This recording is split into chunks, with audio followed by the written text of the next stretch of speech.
você perde, todo mundo vai fazer você acreditar que você é muito pior do que você é.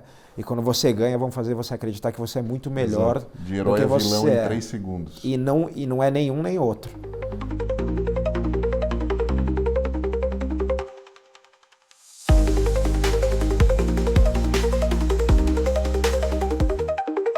Café com Sal. Bem-vindos a mais um episódio do Café com Sal, podcast que vocês sabem, fala de liderança, empreendedorismo e carreira. Toda semana com um novo episódio, com convidados das mais diversas andanças, vamos dizer assim, do mundo, setores, indústrias, empreendedores, executivos, pessoas que despontaram nas suas áreas específicas. E eu espero que vocês tenham gostado aí, estejam gostando desse reinício da terceira temporada pós-férias, com episódios muito variados e animados. Como eu disse aqui, a gente aproveita para agradecer, óbvio, a audiência de vocês, porque a gente está todas as terças-feiras às 8 da manhã, tanto no YouTube quanto no Spotify, e os cortes no LinkedIn, no Instagram e no TikTok. A gente pede, obviamente, para vocês se inscreverem, compartilharem com os amigos, que são episódios que a gente sabe traz bastante conteúdo de carreira e mercado de trabalho e muita inspiração para vocês. Falando em inspiração, a gente tem toda a quinta, a gente está meio atrasado, meio relatos, mas vamos voltar, um Café com Sal Expresso às quintas-feiras, às 8 da manhã, só respondendo as melhores perguntas de carreira e mercado de trabalho que vocês mandam para a nossa produção no nosso WhatsApp oficial, que é o 11 99715 0018. Também passando para agradecer o pessoal do Venturos, nosso apoiador de sempre. Um abraço aí para o João Maia e Mariana Ventola e todo o pessoal aí do Venturos em Campinas. Venturos, que é o Instituto Brasileiro de Pesquisa e Desenvolvimento em Inovação Tecnológica e que impacta o teu negócio das mais diversas formas. Pode ser desenvolvendo um aplicativo para o teu negócio, um e-commerce para o teu negócio, enfim, eles têm impactos os mais diversos, como eu disse. Se vocês têm interesse em conversar com eles, entre no site deles, www.venturos.org. Vamos seguir com o nosso episódio, essa semana ainda mais especial. Vocês sabem que aqui o pessoal do Café com Sal é muito fã das lições que o esporte nos traz. Todo mundo aqui pratica esporte, cada um pratica o seu, claro, dentro das suas limitações e competências, mas vocês sabem que a gente é fã. E hoje a gente tem uma figura com uma história espetacular. O nosso convidado, ele tem formação em jornalismo, mas deu um twist de vida, de carreira muito interessante. Ele é multicampeão de MMA, ele é o brasileiro com o maior número de vitórias no UFC, é professor, é competidor, é jornalista, é empreendedor. É difícil definir esse nosso super convidado que é o Demian Maia. Demian, obrigado por estar aqui no Café com Sal. Prazer te receber aqui em casa. Prazer, o meu é um prazer estar aqui com vocês também, pessoal. E vamos bater um papo aí, não só de luta, né? Agora exatamente. Vamos conversar. A vida por si só já é uma luta. É verdade. Vamos falar desse jeito. E Demian, me fala uma coisa. Eu falei, pô, você é professor, competidor, jornalista, empreendedor. Como é que você se define? Quando você olha no espelho, você vê tudo isso? Qual que é o primeiro Demian que te vem em mente olhando para essa trajetória enorme que você construiu e continua construindo? Cara, eu sou um aprendedor. Eu gosto de aprender. Então, eu comecei luta muito novo, né? E sempre o que me interessou foi a parte técnica, aprender o que está por trás. Ali eu tinha meio que uma obsessão para querer, já desde cedo, desde criança, performar da melhor maneira possível. Era uma obsessão que até depois eu tive que trabalhar isso para tirar um pouco essa obsessão, que ela passava do ponto. Que idade começou? Cara, eu treinei luta quando eu era criança, judô, bem criança, e aí meio que ali brincando, tal, minha mãe que me colocou e meu irmão. Não tinha muito isso. Mas aí, a partir dos 11, 12 anos, eu comecei a treinar a luta de novo. E aí sim, com hiperfoco, né? Que a gente fala hoje em dia. Total. E, cara, um hiperfoco que eu olhando para trás, eu falo, era um negócio quase... Cara, quase... patológico, você diz. Muito, muito, muito. E eu melhorei isso, né? Até hoje é um pouco, mas assim, eu acho que por eu fazer mais coisas hoje em dia, eu consigo equilibrar um pouco mais isso. Permite equilibrar. Esse hiperfoco te deixava 100% mergulhado no quê? Em estratégia ou era horas de treino repetitivo? O que era? Era... se manifestava? Ele se manifestava eu pensando, eu vou vencer porque ninguém vai treinar tanto quanto eu, ninguém vai se dedicar tanto quanto eu. Então, eu não sei se eu tenho mais ou menos talento, mas o tanto que eu treino e o tanto que eu me dedico, ninguém vai chegar perto disso. Já desde essa idade, essa consciência? Começou... Isso preocupação em casa? Não, na verdade, não. É um amadurecimento, né? Você vai amadurecendo isso. Começa ali quando eu tinha uns 12 anos treinando luta, pelo prazer pessoal, e aí começa a entrar uma coisa de obsessão em melhorar. E principalmente quando eu começo a treinar jiu-jitsu e venço o meu primeiro campeonato, já no final da adolescência, e aí aquilo fica, cara, eu vou ser campeão de tudo que eu puder. E aí entra o negócio do MMA, que eu já queria fazer até antes de treinar jiu-jitsu, quando eu treinava outras lutas mais novo. E foquei naquilo, falei, eu quero estar no UFC, eu quero ser campeão do UFC, eu quero. E fui atrás disso. Como é que era essa conversa em casa? Porque eu fico imaginando assim, você falou de mãe, né?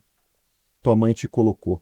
Quando você começou a querer flertar com essa coisa de MMA, de jiu-jitsu, que é a coisa, para quem é mãe, e talvez não conheça tanto de luta, não sei o nível de conhecimento da tua mãe, pelo menos daquela época, fala assim, poxa, isso vai ser perigoso pro meu filho. Ela chegou a puxar o freio de mão e falou assim, você vai seguir por isso mesmo? Então, cara, eu tenho uma coisa curiosa na minha família, que é o seguinte, meu pai e minha mãe se separaram muito cedo, né? Meu pai trabalhava com música e outras coisas, então meu pai era bem assim, tipo, nunca se preocupou, faz o que você quiser aí, até porque ele sofreu o preconceito de querer fazer as coisas que ele faz, tá? E meu pai era artista, tocava na noite, fazia, pintava, né? Meu pai fazia tudo que era essa área artística. E minha mãe, a família da minha mãe é toda polonesa ucraniana. Então eles vieram de lá e, cara, é diferente culturalmente de uma mãe brasileira ou italiana latina. Eu vejo isso pela minha avó, mãe do meu pai, que era uma mãe bem grossa. A mãe do meu pai era brasileira mesmo, então eu lembro como ela cuidava, fazia.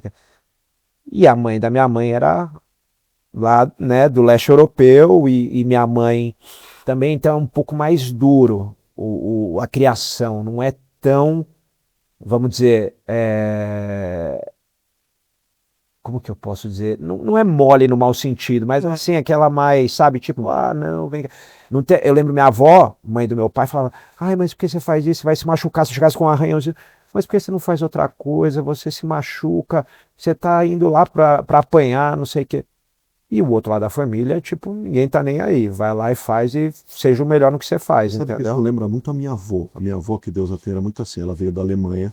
Os avós vieram fugidos de campo de concentração. Nossa, Então, a minha avó, só que ela que era a durona. que loucura. Eu estive lá agora na Polônia e, cara, fui nos campos de concentração. Eu não fui em Auschwitz, fui em Plaszow, que foi um É outro. muito impactante. Muito. Você tem uma perspectiva de vida completamente diferente. O assunto agora, né, está sendo muito falado de um outro jeito, mas enfim. Mas voltando a esse tema, o meu avô era um cara super polido, educado, marido dela. Ela era a durona e foi ela que salvou a família. Não vou contar a história aqui, mas foi um negócio de milagre. Ela que tirou ele de lá. E eles chegaram aqui no Rio, rapidamente, porque, né, o entrevistado aqui é você, mas Não, chegaram mas aqui essas no Rio, histórias são as melhores. são as melhores, são todas milagrosas. Eles chegaram no Rio, que era a última escala, eles iam para Bolívia. Só que o navio parou no Rio, ela descobriu que estava grávida do meu pai, que foram meses até chegar aqui. E aí você tendo um filho no Brasil, você poderia ficar. O meu vô e ela, o único emprego que eles conseguiram, ela era faxineira de um prédio ali no centro, no Rio de Janeiro, e o meu vô era o porteiro. E lá eles teriam um abrigo, um lugar para morar, porque no prédio embaixo Sim, tinha o zelador morava como lá. se fosse um zelador, etc. Aí ele reclamava todo dia, então ele falou assim, nossa, minhas mãos estão sangrando da faxina, de esfregar o chão, não sei o que. Ela falava assim, você faz o seguinte, faz como eu, abaixa as calças e urina em cima que cicatriza rapidinho. Essa era a minha avó.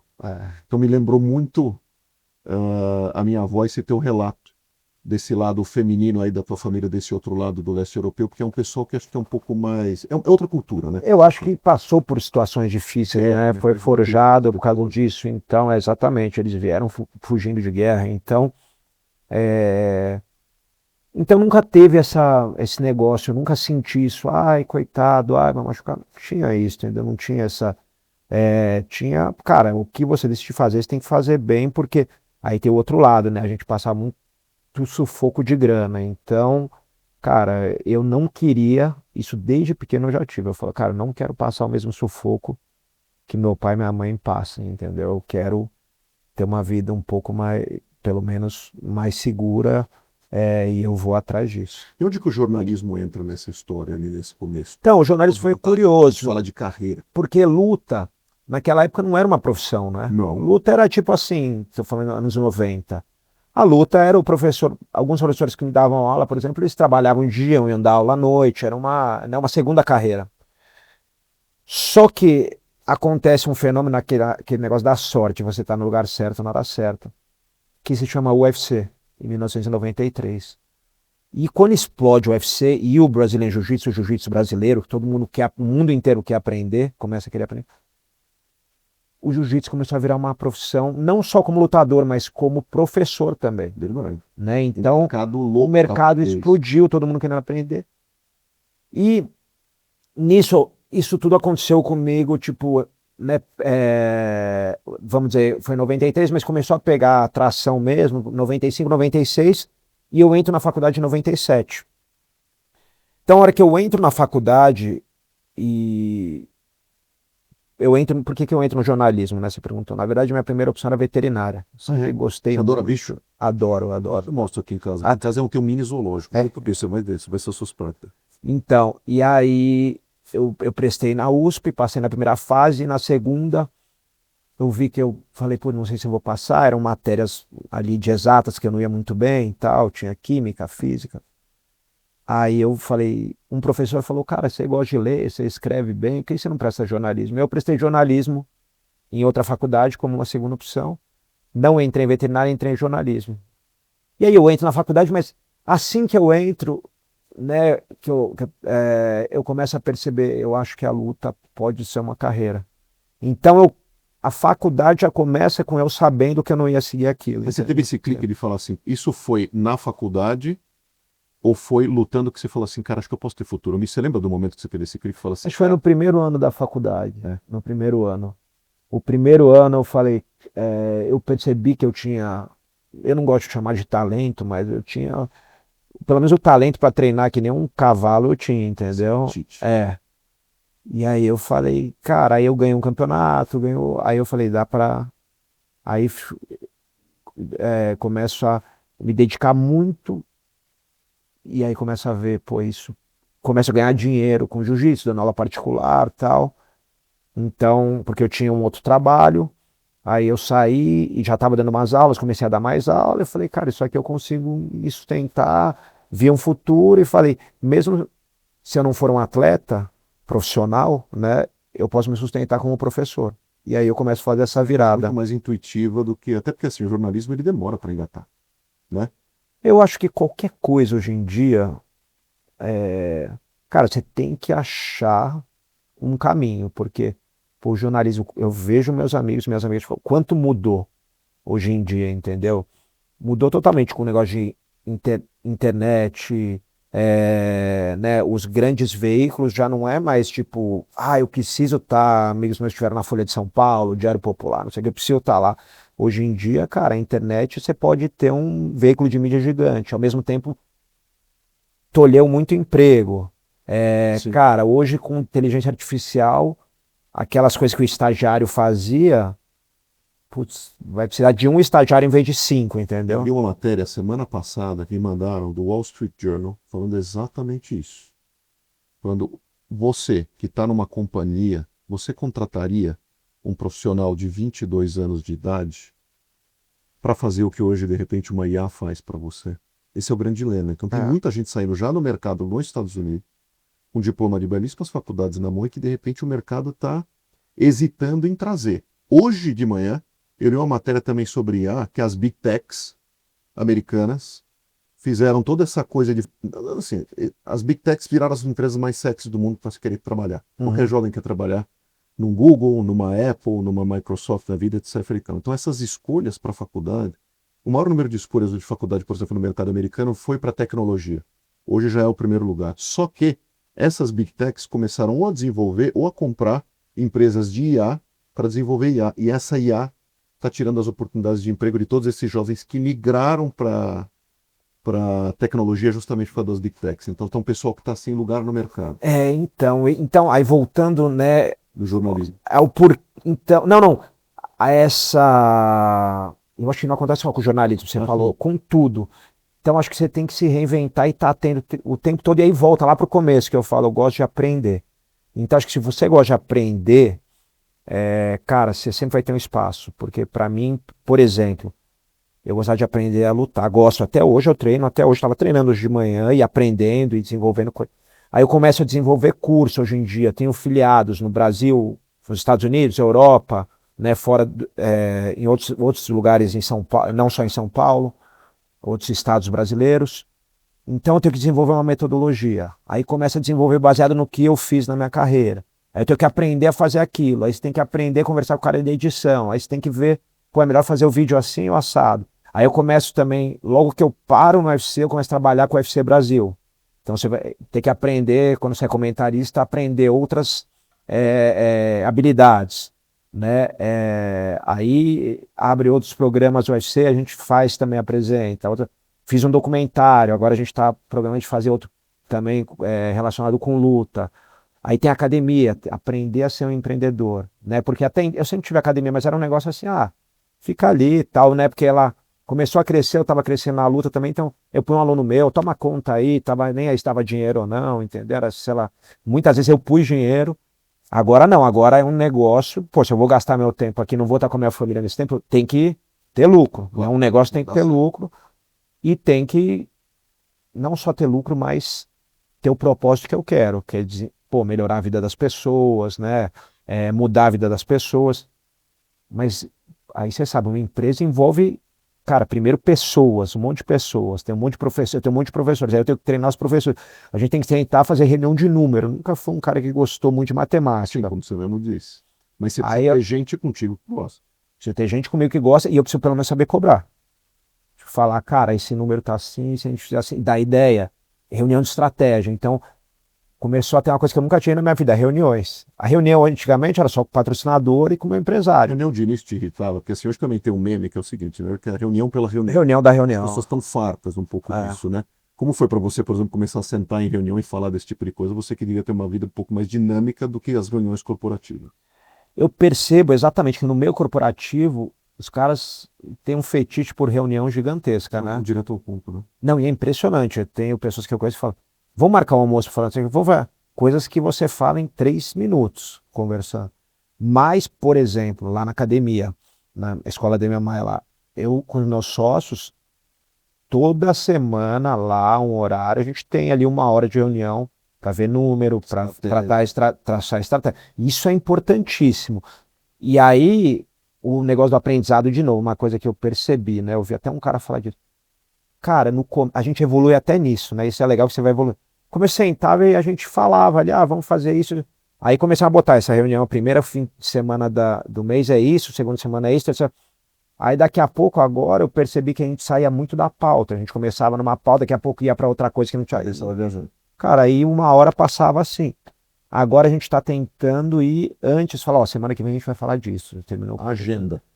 Tem que ter e tem que ter foco e tem que fechar o computador, fechar o celular, porque, cara, no começo era muito, o pessoal aí daqui a pouco respondia uma mensagem, aí olhava um e-mail, todo mundo ali, entendeu? Hoje senta, fecha o computador, fecha o celular e fala, porque, cara, se você, dos valores lá da academia que a gente coloca na parede é eficiência, que é o mote do jiu-jitsu. É o mínimo de energia com o máximo de resultado. E uma reunião tem que ser isso, né? Não adianta ficar falando. Atividade, sem dúvida. Cara, eu tenho um amigo meu, Padilha, um abraço pro Padilha, até que eu conheci ele por outro grande amigo meu e faixa preta lá, meu também, o Alex Atala, que é um grande chefe de cozinha. O Padilha, ele foi CEO da Carbocloro, que é uma empresa gigante. Hoje eu esqueci o nome, ela tá listada na bolsa, tá? De CTO, na verdade, de tecnologia. E ele ajudou a gente no começo, ele sentava e falava. Ele guiava um pouco nossas reuniões, a gente falava lá, tá bom, mas beleza, vocês falaram, tá muito legal, mas e aí, qual é a estratégia agora? Agora tem que botar no papel. E aí, quando vai ser feito? Por quem vai ser feito? Entendeu? É muito, e ele é matemático, né? Muito. Então, para embrulhar isso, na verdade, assim, esse aprendizado me desafia e me dá muito prazer, né? Eu viajar, por exemplo, eu dou seminários desde 2004, fora do Brasil. E como eu não estou lutando mais, isso ampliou muito, porque eu tenho mais tempo para ir. Então, vamos dizer, ano passado e esse ano, todo mês, eu estive fora do Brasil pelo menos uma vez. E aí eu falo, cara, eu vou dar o mesmo seminário que eu sempre dei a vida inteira? Não, aí eu penso, como que eu posso melhorar? O que eu posso fazer? O que eu posso entregar? E aí, entendeu? Tipo, buscar excelência em tudo que você faz. Eu acho que a luta me fez fazer isso. Eu vou buscar excelência, eu quero ser um melhor empreendedor, o melhor cara de seminário, o melhor... Você tem isso em você. Tenho. Aí o difícil é o seguinte, que eu preciso, cara, falar muito, aprender a falar muito não. Porque é muita coisa e você não consegue ser Imagino. excelente em tudo. E se né? você também, se as pessoas tiverem também muito fácil acesso a você, também complica, Uhum. né? Você precisa também aprender a não ser tão acessível assim para as pessoas. É difícil. Então, mas posso te falar uma coisa? Por exemplo, no seu trabalho, você tem seu escritório, para a pessoa ter acesso a você, ela tem que ir lá, tocar a campainha, passa por alguém, né? É difícil. Agora, numa academia, qual que é o problema?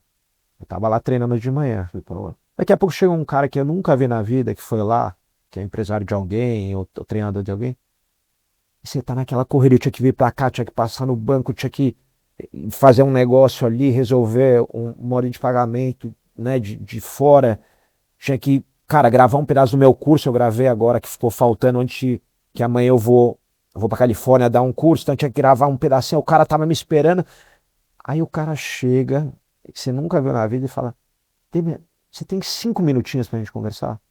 Só que não tem barreira, porque ele entrou lá para assistir um treino, entendeu? Na academia. E aí, antigamente, eu ficava mal, porque eu falava, cara, tá, me fala. Só que aqueles 5 minutos não são 5 minutos.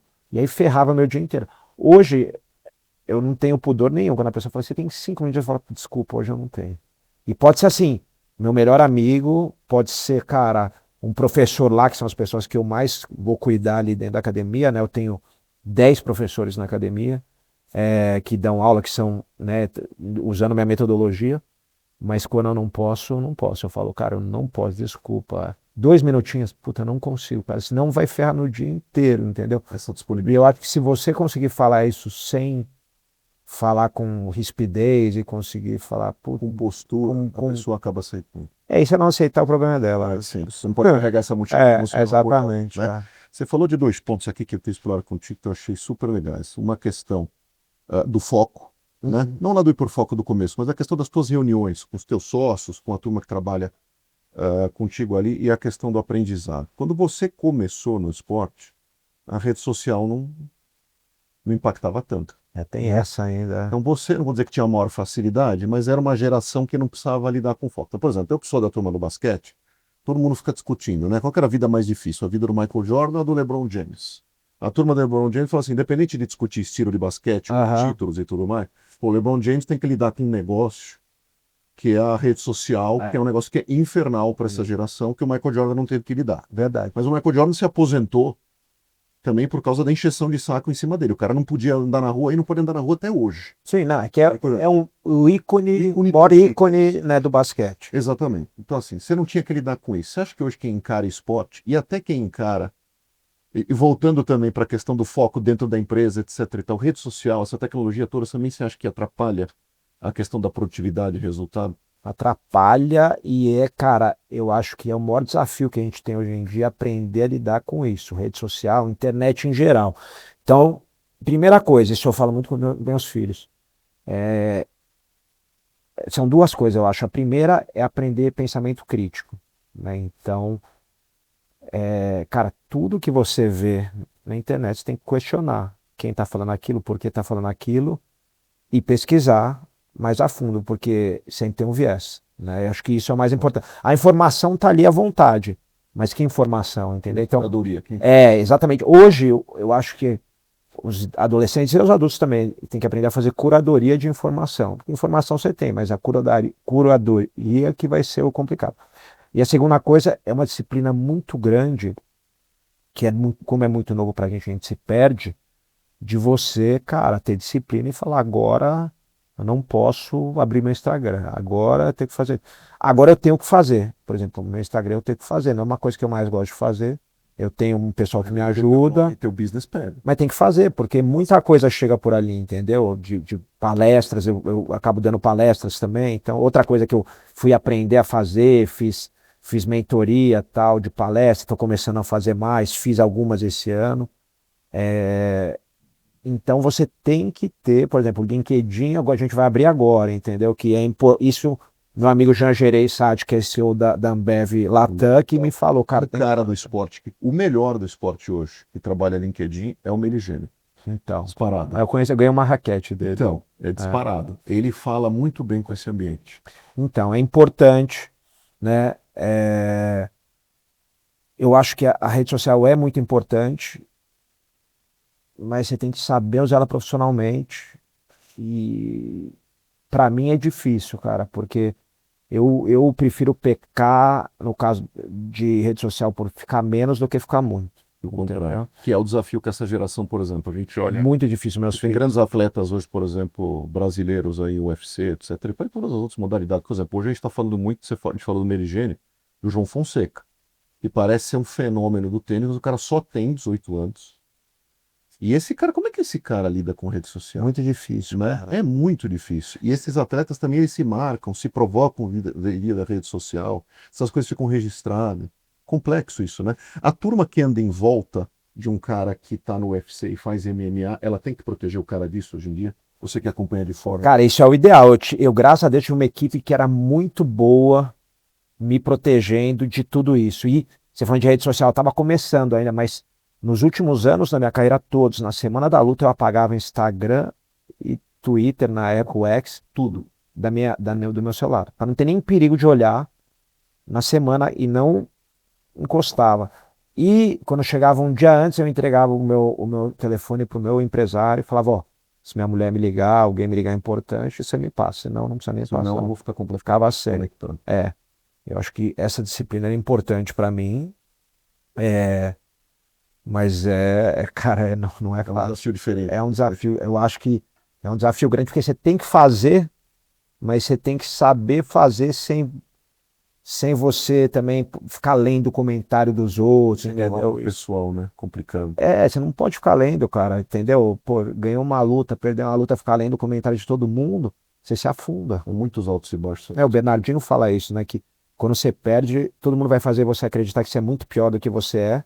E quando você ganha, vão fazer você acreditar que você é muito melhor De herói do a que vilão você em é. 3 segundos. E não é nenhum nem outro, né? Então, se você ficar lendo comentário, é a mesma coisa. Eu tive um psicólogo esportivo, o Rubinho, que ele falava para mim, quando mais perto da luta chega, você não se alimenta melhor, cada vez melhor? Sim.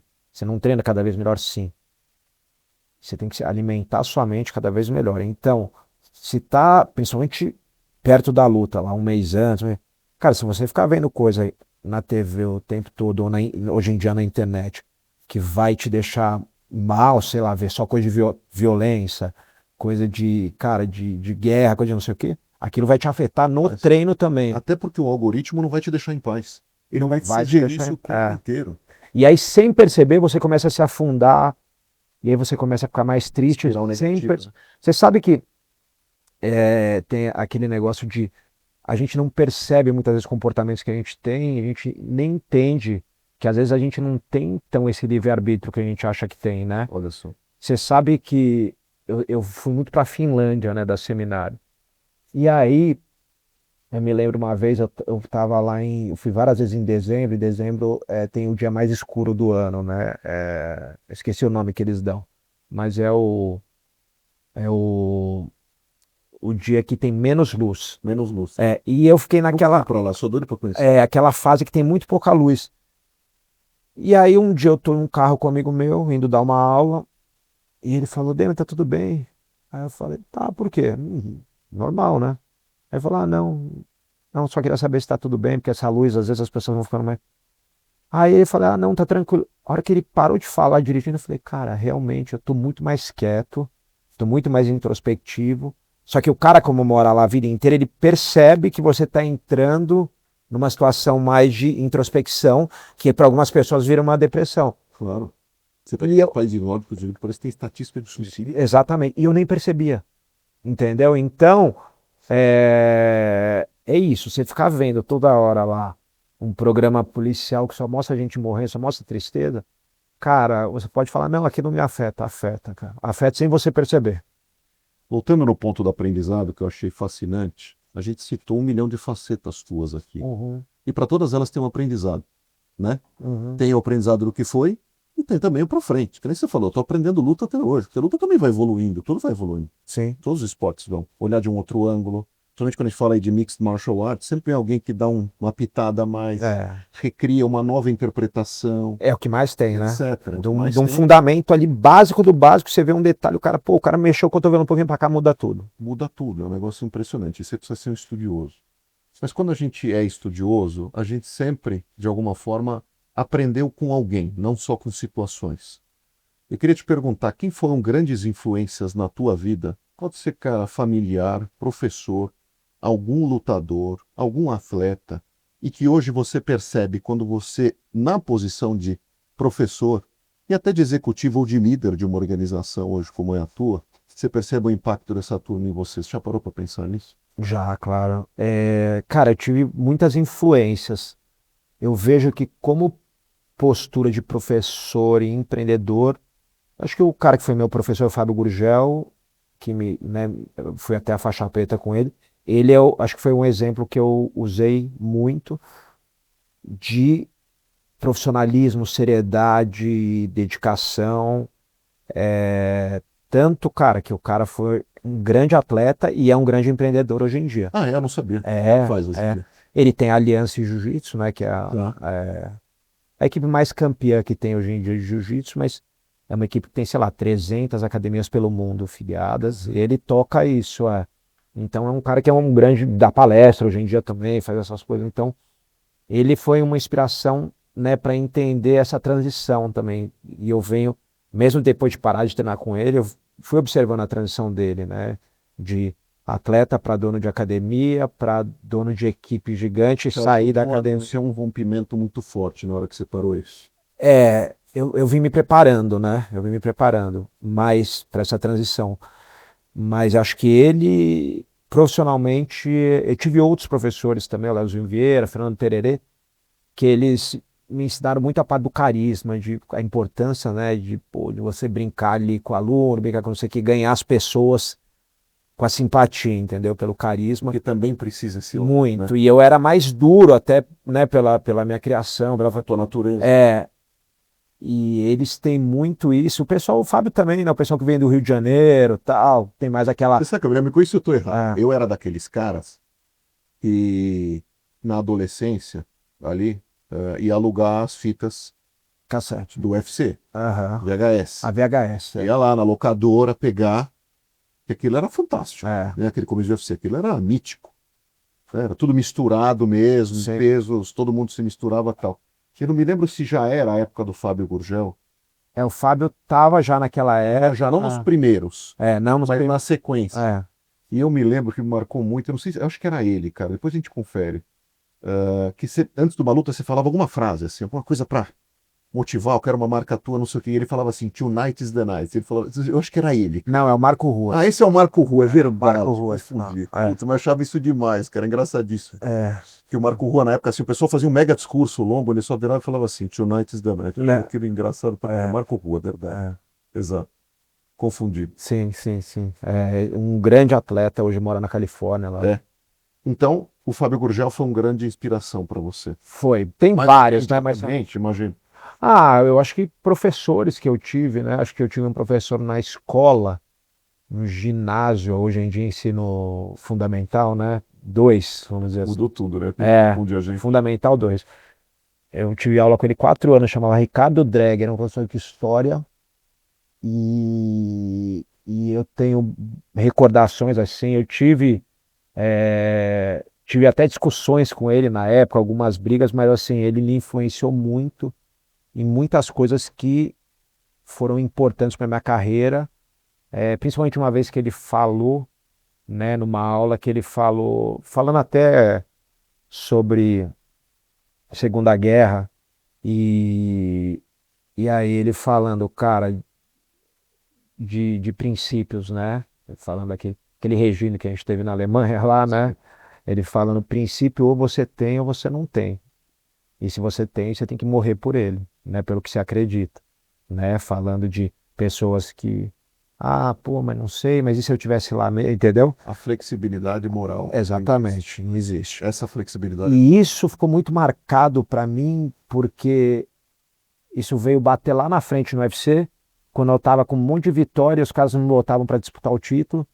E os caras falavam, cara, vai lá e fala um monte de besteira, fala um monte de merda, xinga o cara, faz não sei o que aí o pessoal vai chamar atenção.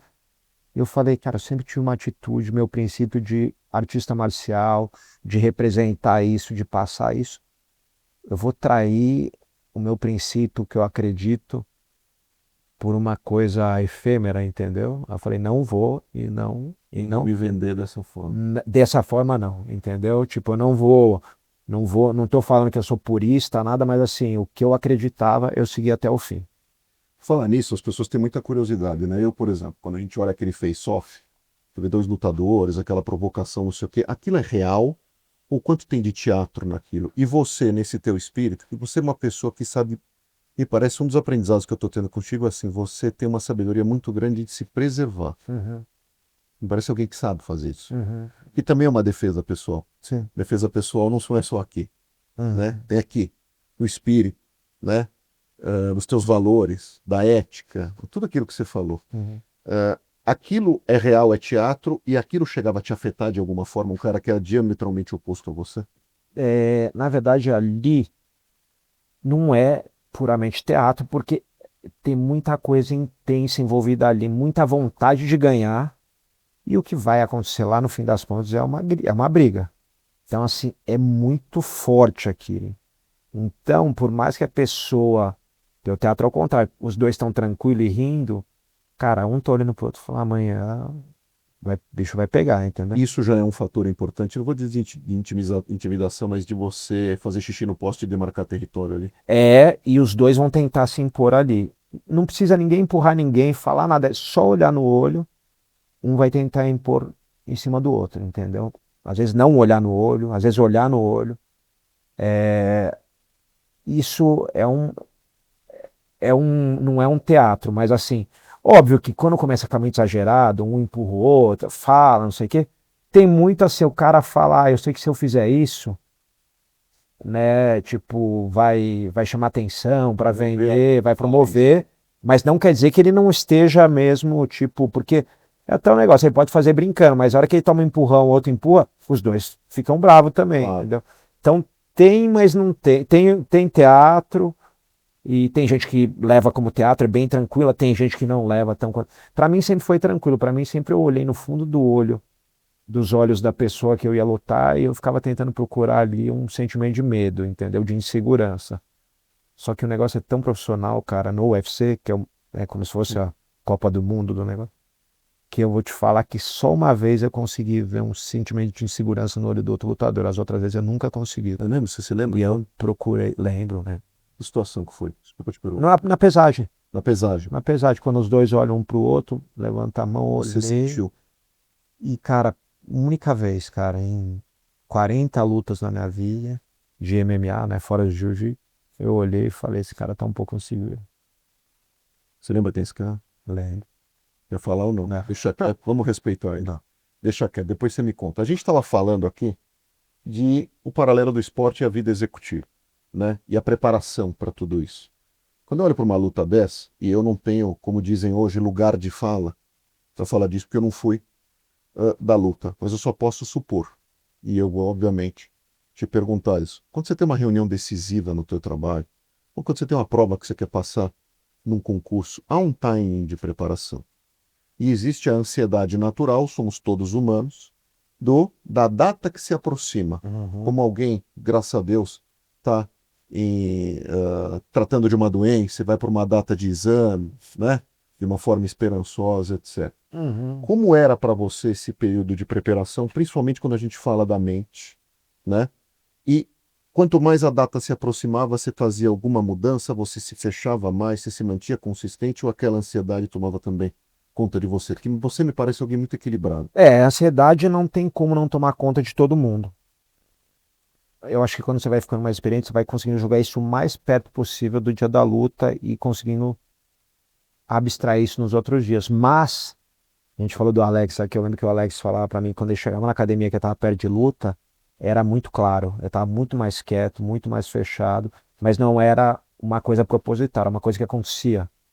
Porque você começa a entrar num modo ali mais É de foco. primitivo, né? De foco, de tipo, cara, eu tenho um problema grande ali na minha frente, eu preciso resolver, porque não é bater, apanhar, ganhar, perder, é tudo que envolve aquilo, né? Toda equipe que você tem, tudo que envolve você ganhar ou perder, o passo que você vai dar para frente, para trás. Eu falo, cara, você é um executivo, em certas situações você fica receoso que você pode ser mandado embora, né? No UFC, toda a luta, você entra sem saber se vai ser mandado embora depois ou não. Então você imagina a tensão de 3 vezes por ano, sua vida tá na reta ali para você ser mandado embora ou não. E você está sendo mostrado o teu fracasso Pro mundo inteiro. para o mundo inteiro. Exatamente. Você pode ter uma questão de saúde, que pode te prejudicar e Deus me livre, te inutilizar para inúmeras coisas da tua vida. Tua família está olhando, responsabilidade financeira, não só com a família, mas também com o teu time. Isso. As pessoas te preparam, todo mundo que acompanhou a tua preparação. Os business que você pode fechar depois daquilo, porque aquilo impacta também. Tem uma marca querendo falar com você Exato. depois daquilo. Por exemplo, você vai para um camp, você não marcou compromisso com essa marca, porque eu, Demian Maia, estou Focado. 100% focado, eu não vamos falar de negócio até lá.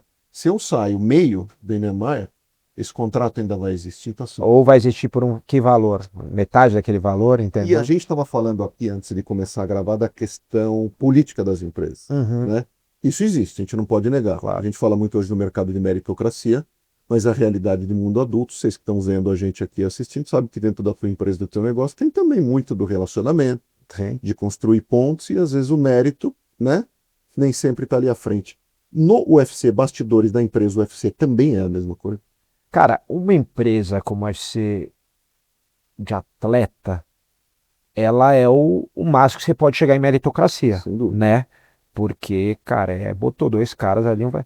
Só que, cara, eu acho que isso é natural do ser humano. Sempre existe um relacionamento.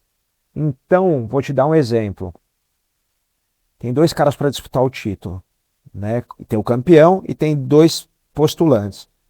Os 2 são muito bons, os 2 vendem bem, que a gente fala vende, né? Que as pessoas vão querer assistir. Ou 3, vamos botar 3. E tem uma pessoa que vai decidir quem vai. Obviamente, ela tem a preferência pessoal dela que vai influenciar, né? Não é só, porque às vezes a gente fala, né? E o pessoal repete, não, é quem vende mais. Não necessariamente, cara. Eu já vi várias vezes a pessoa ser escolhida não ser necessariamente a que vende mais, né? Técnica. Não foi uma escolha meritocrática, foi uma escolha. Cara, é o que eu falei, não estou julgando o que é bom ou ruim. O relacionamento faz parte do ser humano também. Relacionamento barra comercial. O relacionamento, porque às vezes a pessoa está mais próxima a quem decide, a pessoa, né, teve situações mais agradáveis, o outro é mais afastado. Então, isso pesa, cara. Não é só.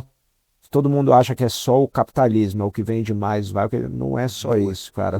Existe tanto que a gente vê isso acontece no UFC em grandes empresas. Pode ter certeza que na Apple tem gente que está ali em cargos altos, em algumas situações que não é só meritocracia, entendeu? De repente tinha gente que tinha até mais condições de estar ali, mas de repente o cara tinha um relacionamento, sei lá, com o Steve Jobs na época, entendeu? Isso acontece também, não adianta negar, isso faz parte do ser humano. Eu fui, obviamente, mais do que eu imaginava saber, tem muita informação tua interessante. Desculpa, o que a gente tem que tomar cuidado, acho que qualquer pessoa que tem uma empresa ou que é grande executivo de empresa, é que isso não pode ser a regra. Isso vai acontecer, faz parte, tem viés, mas tem que ser o mínimo possível, porque senão, é assim que as empresas quebram, né? Claro, exatamente. O problema também começa por aí. Começa por aí. Sem dúvida. Tem uma estatística tua, e de novo, me corrige, de que você nunca foi efetivamente finalizado uma luta de UFC. De MMA. De MMA, Aham. né? O que você acha que isso diz sobre você? A atenção que eu sempre dei ao fundamento. Então, eu sempre me preocupei em ser muito.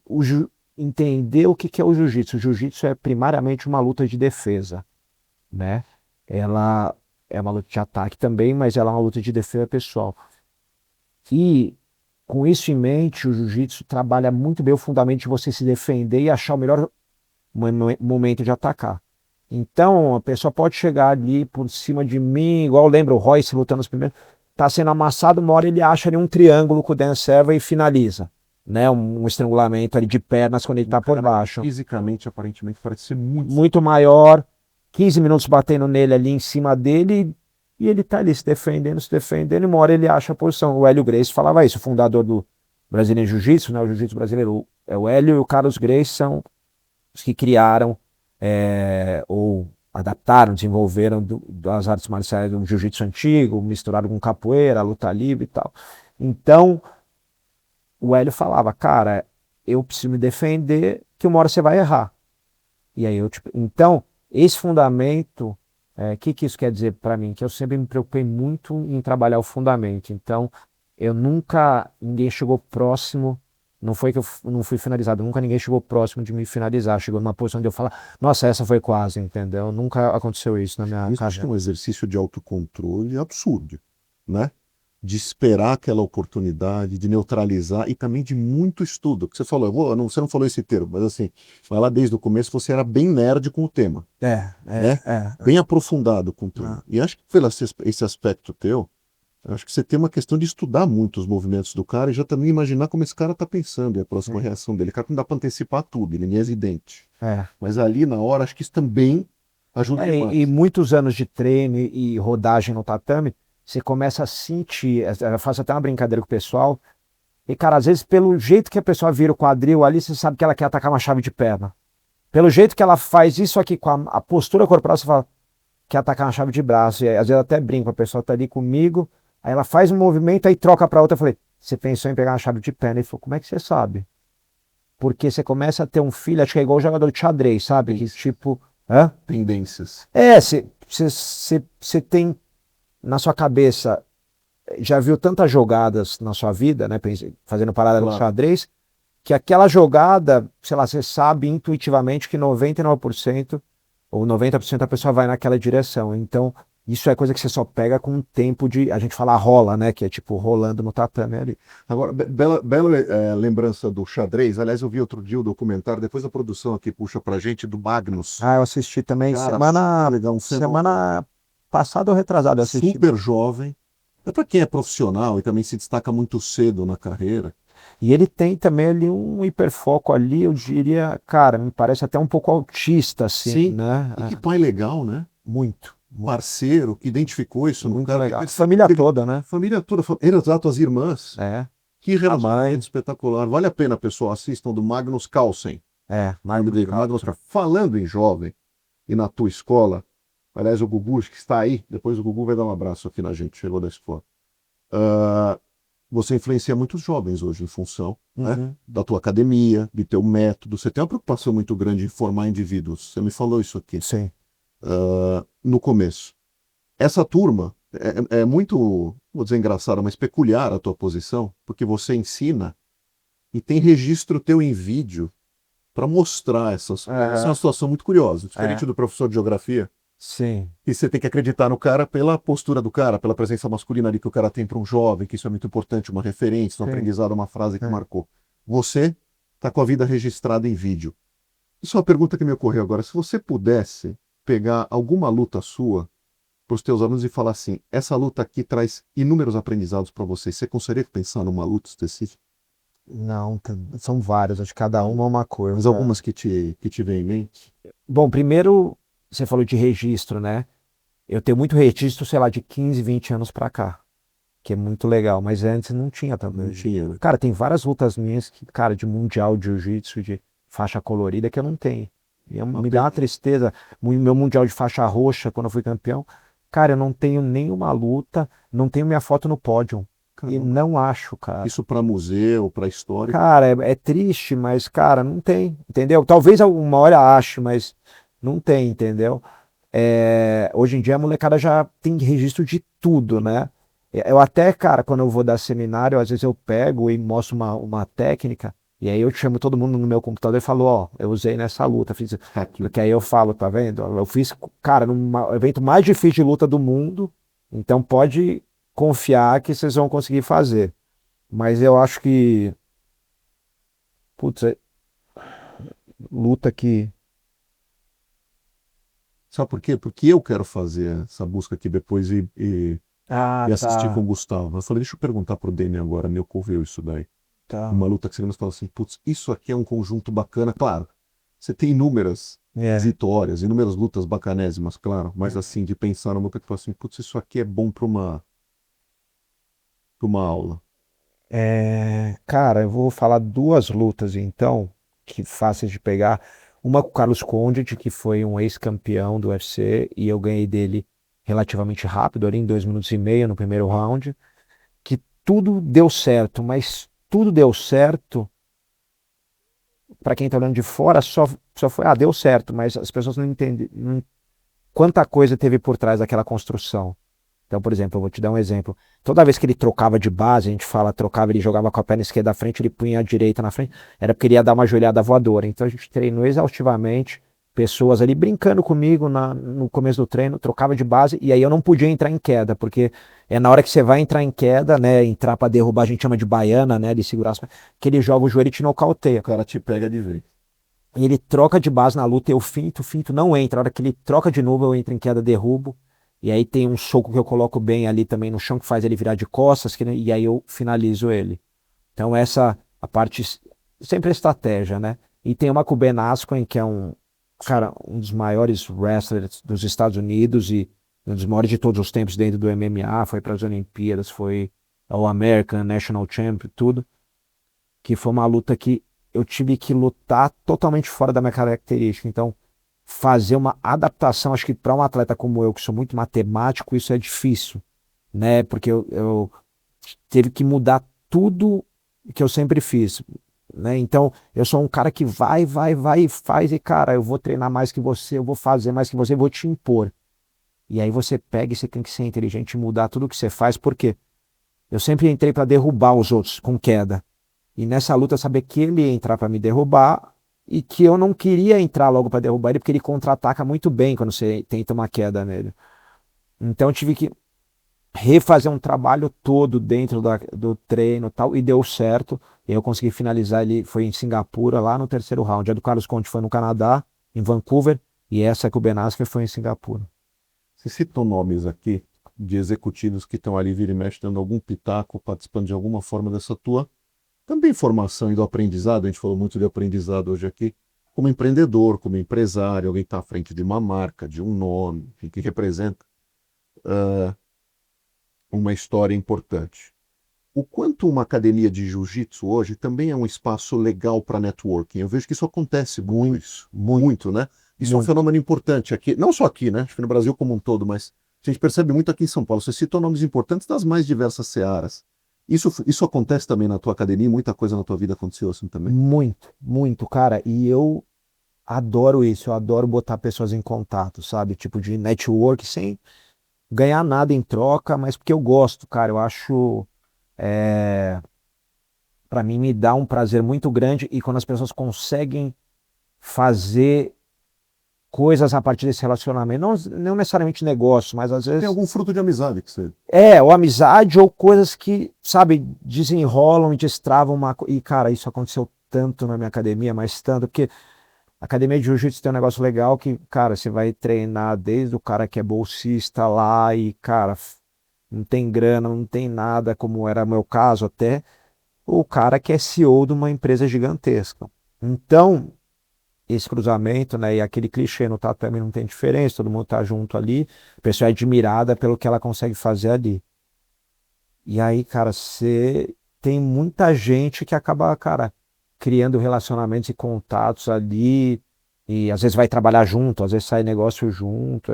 Acontece muito, muito, muito mesmo. O que que tem de mais misturado na tua academia? Então, por exemplo, o que que tem? Tem advogado, tem chefe de cozinha, Cara, o que que rola? chefe de cozinha tem muito. Tem o Ah, né? Alex, por causa do Alex veio o Felipe Bron, sempre que está em São Paulo vai. Pô, quando o Rodrigo Oliveira do Mocotó, ele abriu uma unidade lá perto da academia, então ele treina numa Aliança lá na Zona Leste, mas de vez em quando ele dá uma visitada lá. Quem mais? O Thiago Castanho já foi lá, que é um outro chefe. Aí, skatista, por exemplo, o Bob Burnquist já deu uns Opa, treinos lá. Cara, advogados, um um monte. monte. É, é, policial. é, que é mais empresário de E a turma monte. se reúne, tem evento, assim, o pessoal. Sim, sim, sim, sim, sim. É, E vai criando amizade, né? Então, podia ter saído já muito negócio desse evento. saiu. Saiu já. Saiu. O pessoal de mercado financeiro tem bastante Muito, né? também. Legal. É um jeito de buscar aquele equilíbrio também que a gente estava falando, né? Muito da questão Exato. trabalho, saúde. É um mercado. A gente falou de profissionais que são muito competitivos, se você for pensar, do Sim. ponto de vista de personalidade. É, Então, você poder transportar isso para esse ambiente. com A certeza. gente também num ambiente que também humaniza os caras. Você falou, tá todo mundo no chão, É. todo mundo é igual. E essas figuras são estrelas onde elas trabalham. É. Eu acho que é isso que atrai Muito também. ensina. Atrai um pouco disso, né? Traz um pouco pro chão, né? E atrai porque o cara tá acostumado, às vezes, sei lá, o cara que é um super chefe no mercado financeiro, com todo mundo puxando o saco dele o dia inteiro, bajulando. Alguém que falha. E aí ele vai lá e pega o cara, de repente, que é faxineiro, e tá querendo o cara amassar ele, estrangular e não tá preocupado em quem ele é, entendeu? Então, isso, cara, a pessoa sabe o valor que tem isso, né, pra botar ela numa realidade. Uma coisa meio clube da luta, né? Que os caras se fecham ali embaixo e vivem um pouco. A gente até, lógico, a gente toma muito cuidado, porque, principalmente com o aluno, os primeiros anos do aluno na trajetória, porque antigamente a gente chegava e botava o aluno logo para sair na porrada ali. Hoje não. Hoje a gente cuida muito do aluno, porque se perdia muito aluno. Então o aluno chega na minha escola, ele nem treinar livre, ele treina. Ele faz só parte técnica. Nas primeiras 60 aulas é só parte técnica. É só, cara, movimentos técnicos e algumas coisas bem específicas ali, com muita suavidade, sempre com muito cuidado, o professor tomando cuidado, porque o negócio tem que sobreviver também. Então eu tenho que fazer ele passar essa fase. E aí, naturalmente, a pessoa vai soltando e vai curtindo treinar, lutar, esse tipo de coisa. Mas o começo a gente é muito cuidadoso, entendeu? Tem muita gente que ainda tem aquela visão antiga e tem muito medo de treinar. Falar, não, eu vou porque eu vou me machucar, eu não vou porque, sei lá, eu sou muito médico, a gente tem muito médico treinando. Então, médico, não posso, eu opero, faço cirurgia, como é que eu vou machucar a mão? E aí o cara vai ver que não é assim, tem músico, entendeu? O cara, eu toco, como é que eu vou machucar a mão? Entendeu? Então, um público bem eclético mesmo. Tem. Tá, muito legal isso. Vamos lá, uma coisa que eu queria saber de você também é o seguinte: você trouxe aspectos muito legais da tua personalidade, da introspecção, do lado nerd de estudar, de ser um cara internalizado e reflexivo, acho que em relação a inúmeras coisas. Tem algum aspecto do Damian que as pessoas não conhecem, de hobby, de coisa que você gosta de você, que a gente jamais poderia supor? Te falo por quê. Todo mundo que olha para o lutador imagina aquele cara ultra casca grossa. As pessoas pensam de um lado errôneo, né? Da coisa da violência, da coisa bruta, etc e tal. Qual aspecto específico teu da tua vida você acha que surpreenderia alguém que não te conhece, ou pelo menos supõe que você tenha esse olhar enviesado do lutador? Cara, algumas pessoas sabem, né? Mas assim, como eu tenho esse prazer por aprender, tem uma coisa que, isso eu tenho que tomar cuidado também, que é a obsessão também de otimizar o tempo, de querer não gastar um segundo da minha vida sem se aprender, o que é ruim, porque você tem que ter o tempo de não fazer nada. Então, como eu dirijo muito, né, de um lugar para outro e tal, cara, eu ouço podcasts o dia inteiro e muitas vezes, cara, podcasts profundos, assim, sei lá, de filosofia, dessas coisas, porque eu quero aprender o tempo todo. E às vezes eu vou ficar uma hora no carro, eu quero usar aquela uma hora para aprender. E leio bastante também, assim, para um lutador, né? Não para um cara que acadêmico, Não, cara, entendeu? não só lutador, você tem uma agenda aqui, né? Pelo amor de Deus, você também tem coisa pra caramba. Mas eu tento todo dia de manhã ou à noite antes de dormir ler um pouquinho. Vamos passar por... E aí desculpa, imagina. uma coisa que eu acho que seria curioso para as pessoas é que assim, de um ano para cá, eu entrei numa de que a gente acaba lendo muito livro técnico, sabe, de empreendedorismo, né? Eu falei, cara, eu tenho que ler os clássicos, porque clássico é clássico, ele é clássico e tá ali há 2000 anos à toa. Então eu fui buscar Tolstói, Dostoiévski, né, até pela família. Sim. E, cara, terminei de ler a Ilíada agora, dessa grossura. Vou começar a ler Odisseia, então, Crime e Castigo, eu li há pouco tempo, então, assim, eu tô numa... Isso acho que é mais surpreendente, né? Porque você vai olhar o atleta, você vai achar que ele... Inclusive, eu vou lançar um livro, assim, já tá pronto, Provavelmente esse ano, o começo do ano, a gente está conversando com algumas editoras aí e vai ser lançado. Vem com a tua carreira, que esses Vem aprendizados. com aprendizados, exatamente. Né? Não é um livro biográfico. Tem histórias biográficas, claro, mas sempre com o viés de o que aquilo me ensinou. Então são aprendizados. É um livro de aperfeiçoamento pessoal, seria. Era isso que eu ia te pedir, porque assim, a nossa turma que vive pedindo, eles ficam bravos com a gente quando a gente não passa dicas aqui, né? De livros, de filmes, de documentários. A gente já deu uma pincelada em alguns aqui. Você comentou um pouco do que você está lendo. O que mais você vê do ponto de vista de aprendizado e absorve? Pode até citar esses podcasts aqui, para a gente também acompanhar. O que você gosta de ouvir desses podcasts? Bom, um que até, cara, eu tenho um bom relacionamento com ele. Eu gosto há muito tempo, que é o Joe Rogan. Que ele, cara, sempre, né, do UFC, desde que eu entrei lá, já me entrevistou muitas vezes. Joe Rogan, inclusive, se puder, vem aqui no. Tô brincando, vai ser Cara, o maior podcast dos Estados Unidos.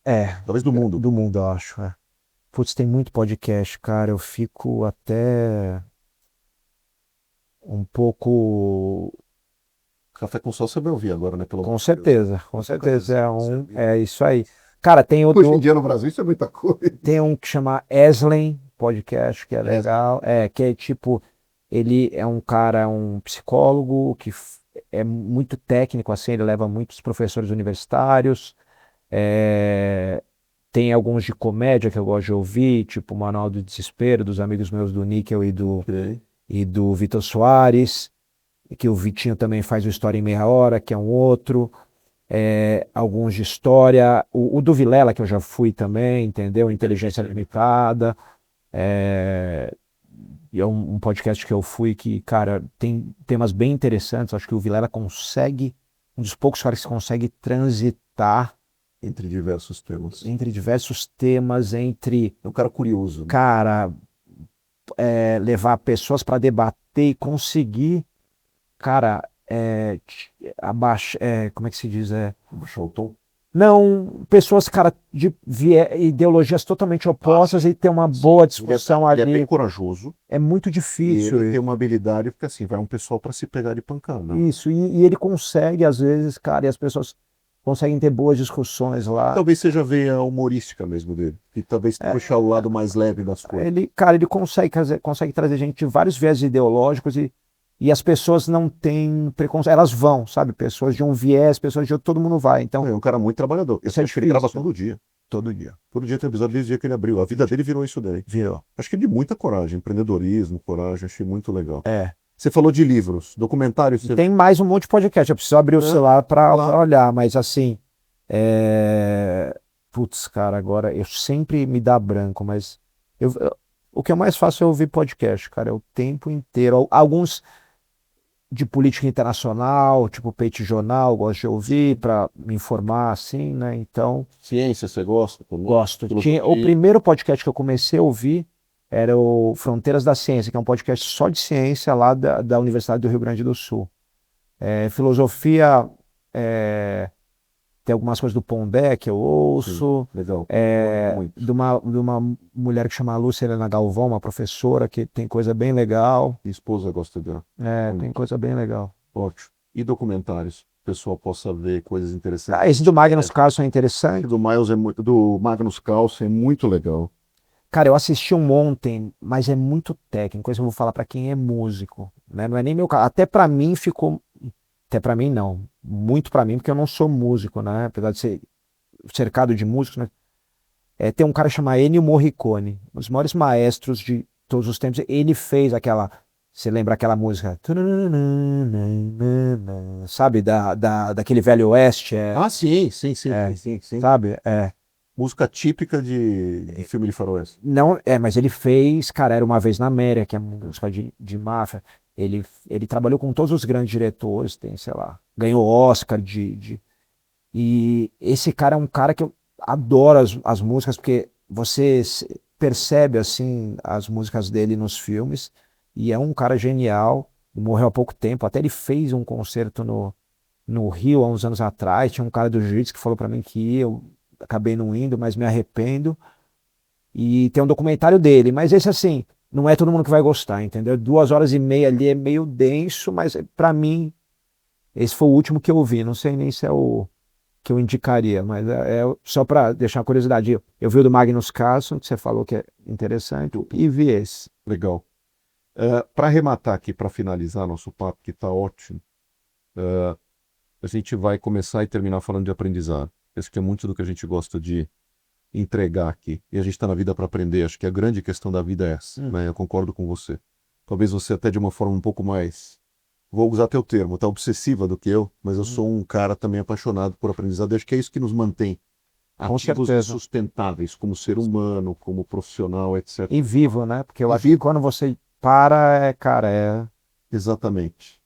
E a vida ensina muito a gente pelas coisas que a gente fez e pelas coisas muitas vezes que a gente também deixou de fazer. Isso traz aprendizado. Uhum. Você tem algum arrependimento de não ter feito algo que também te trouxe algum desse tipo de aprendizado andando para trás?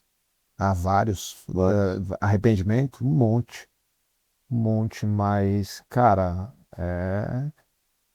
é o que vai te produzindo, né? As coisas que você se arrepende, as coisas que você acertou, não existe outra possibilidade, não tem o se, é o que aconteceu, é o que foi. E aí você vai transformando no que você é. Com esse seu lado um pouco mais perfeccionista, vamos chamar assim, é fácil lidar com esses arrependimentos, né? Você vira a página rápido. Eu acho que a luta te ensina muito isso. Não tem perfeição na luta.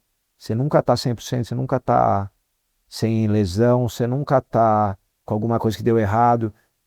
E quando você aprende a aceitar isso, né, que não existe perfeição, é uma coisa que utópica, eu acho que você melhora muitas coisas na sua vida. Que legal, cara. Aproveita aqui a câmera, vou abusar aqui do teu tempo para passar um pouco dos contatos da tua academia, Nada. tuas redes sociais, para o pessoal te procurar, para o pessoal fazer network na tua academia.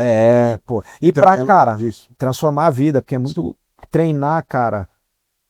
Pode ter certeza, eu não estou falando isso pelo meu negócio, até porque hoje, graças a Deus, eu teria a opção de escolher vários negócios para fazer na minha vida. Não precisa ser esse. Eu poderia não ter academia. Eu tenho academia porque eu sei do papel que ela tem na vida das pessoas e como transforma a vida das pessoas. Então, a rede social, a minha é @DemianMaia e a da academia é @Escola Demian Maia. Segue lá.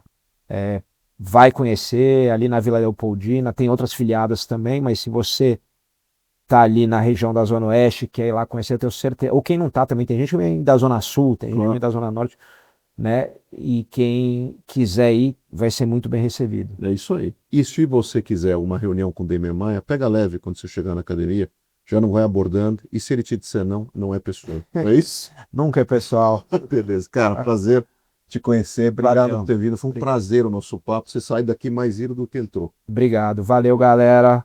Valeu todo mundo. Obrigado aí por ter escutado a gente até. Amém. Obrigado você. Pessoal, espero que vocês tenham gostado tanto quanto eu. Olha só quantas nuances esse grande campeão tem, quantos aprendizados ele nos trouxe. Espero de novo que vocês tenham gostado. A gente sempre se vê todas as terças às 8 da manhã. Um abração e até a próxima. Tchau.